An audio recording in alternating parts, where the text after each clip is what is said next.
Hello, this video is the third on a series on discrete calculus. Here we will be having a look at how integrals are treated on a computer. They actually become sums. Roll the intro!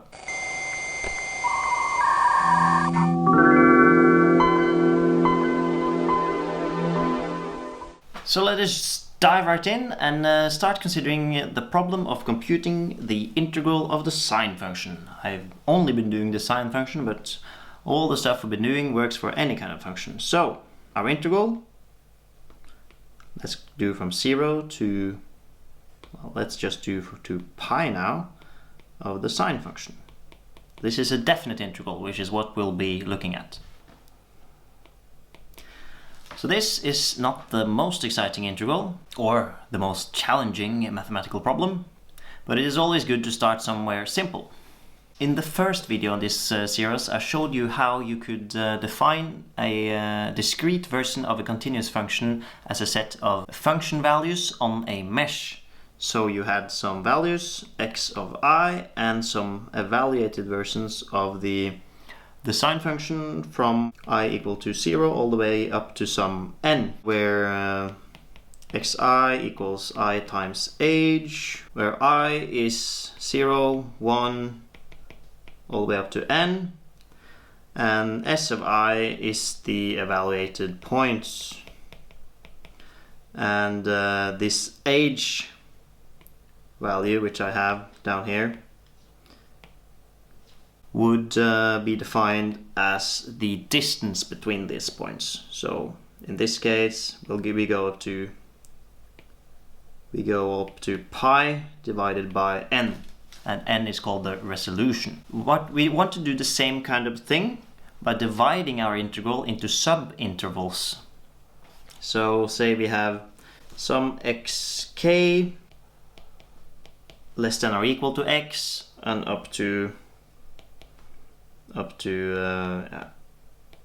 x of k plus 1. So if we divide our integral into this, what it will become is we still have an integral from 0 to pi, so this is the original integral of x dx, and now we have divided it into parts from k equals 0 up to n minus 1, from xk up to xk plus 1, and the integrand is the same sine function. Now to make this easy, let's say that our x0 is 0, and we have a x1 which will be pi over 4, and we have x2 which will be pi over 2, and we have x3 which will be 3 pi fourth, and we'll also have x4 which will be pi. So that takes us all the way, and our integral now would become from 0 to pi again. Let's just write the entire thing down, and we'll have from x0 up to x1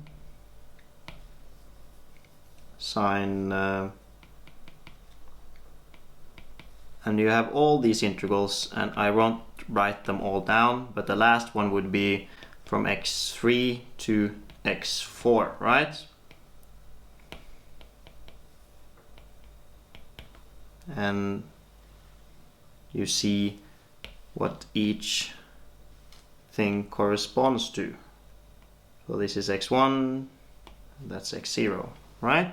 So far we haven't really changed anything. We have only divided the integral into parts. We haven't made any approximations yet, but we have reduced the problems from computing the initial integral over the entire interval from 0 to pi into sub-intervals that needs to be approximated. So that means that we will find an approximation of each subinterval. So the idea is that the function that is to be integrated will change less if we decrease the subintervals more and more.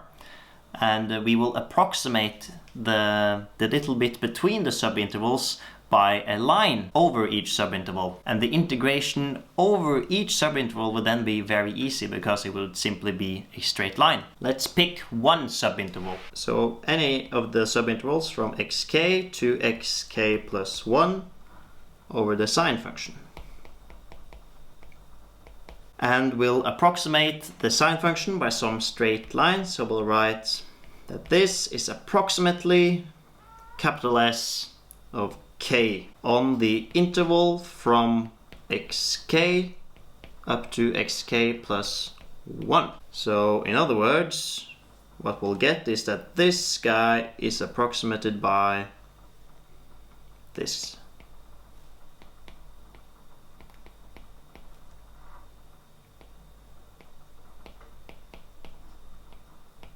There we go.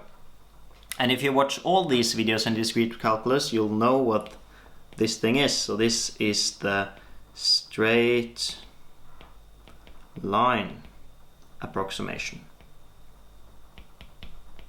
It's going to look a little bit like this. So say you have a function at some point xk and xk plus 1, and the function might look like this from these 2 points, and we are going to approximate it by a straight line.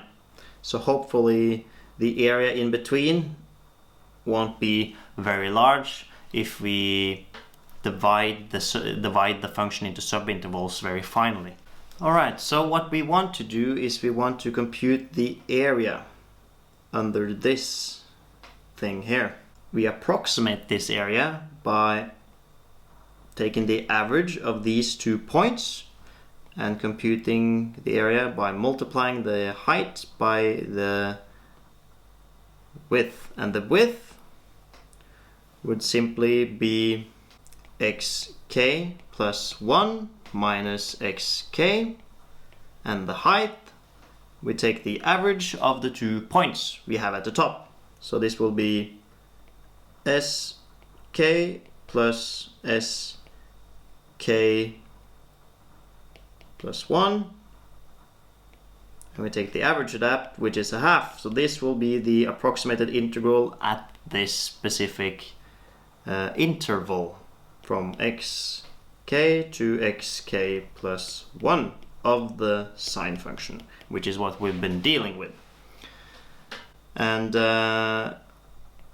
this distance will simply be h, so we can rewrite this more simply as the following. And there we go. So this is an approximation of the area under this graph here. Alright, the only thing left to do is just add up all the subintervals, and if we make the subintervals small enough, all the rectangles that we're computing the integral of will be tiny slivers. The more narrow they are, the better we approximate the integral, which is kind of cool. So the entire integral from 0 to pi of the sine function would be a sum where k equals 0 and up to n minus 1 of xk plus 1. So that's our first initial splitting of the integral, which we approximate by the following. It's still a sum, n minus up to n minus 1, but now we have all these tiny rectangle slivers, right? There we go. And there we have it. That's how an integral becomes a sum.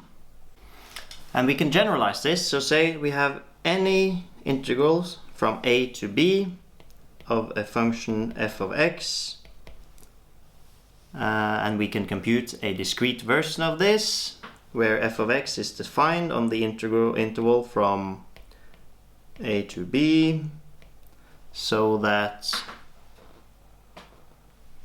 we can make a discrete version of it, xi and yi, from I equals 0 to n, where x of I is, as we have seen many times, a plus ih, where n, as you remember, is some number larger than 1, and our h is simply b minus I divided by n. So this is the distance between the points, this is the resolution, and of course y of I is simply the evaluation at all our points. Okay? And our integral approximation simply becomes h divided by 2. And now I'm going to write it a little bit differently.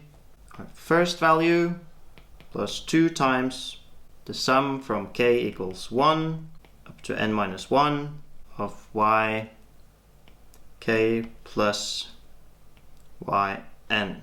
The only thing I've done is just pulled these guys outside the sum and this guy out here, because this is a neater way of expressing it on a computer so that it'll be somewhat more simple to compute. And this rule, or this formula, is called the trapezoidal rule. And it's very important in any computational science. So let's implement the trapezoidal rule together. We'll simply define trapezoidal as, and we want to input a function. We want to go from a to b. That's our end points, and we have a resolution. And h is b minus a divided by n, and our integral is f of a plus f of b. So this is the reason that I rewrote the function, this line here, because this is the beginning at the end, the first and last argument in my brackets. So I won't have to compute these values over more than once. And then we'll write the for loop. So for I in range 1 up to n, we will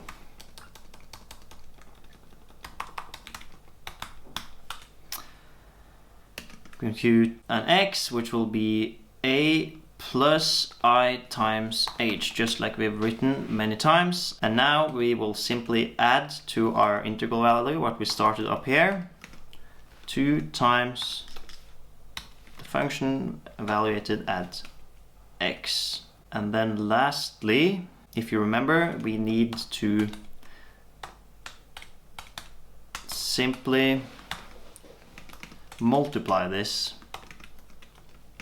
with h divided by 2 and then return the value. That should be it.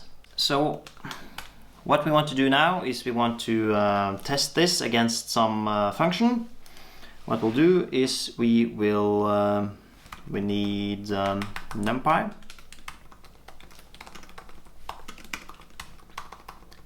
And so if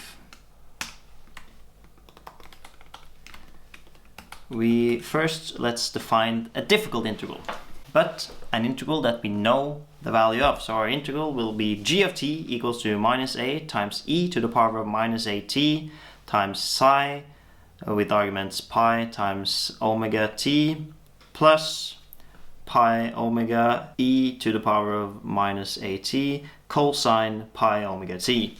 So first let us define the parameters. A will be 0.5 and omega will be 1. And then this integral g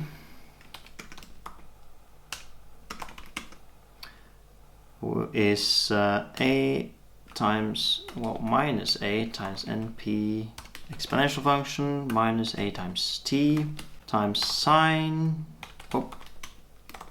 of pi times omega times t plus pi times omega times And now we will need a new line times the exponential function minus a times t times cosine of times omega times t. Whoa, difficult. And the integral of this function is, you might have guessed it, no, I don't think you have. So this is just simply a times t, exponential function of a times t times sine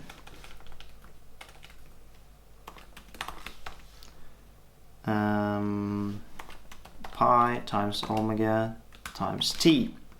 I think this should be correct. So if we say we want to differentiate this part, because integration is really the reverse of a differentiation, and we get this prefactor minus a times this guy, right? And if we want to differentiate this, we get the cosine, the arguments, and pi omega. Yeah, I think it's correct. Now, our limits should be t1 from 0 to t2, 4. So the exact integral would be g ti, t2 minus capital G of t1. Let's just see if this works first, because we have done a lot of stuff and it might not be correct. It does. That's almost 0. Perfect. It's supposed to be 0, so that's good. That's what we are going for. Let's approximate the integral, different resolutions, okay? So we want to do it in a for loop. So for n in 2, 4, 8, 16, 32, 64, 128, 256, and 512. We want to do the same thing. We want to approximate the integral with the trapezoidal function, like so.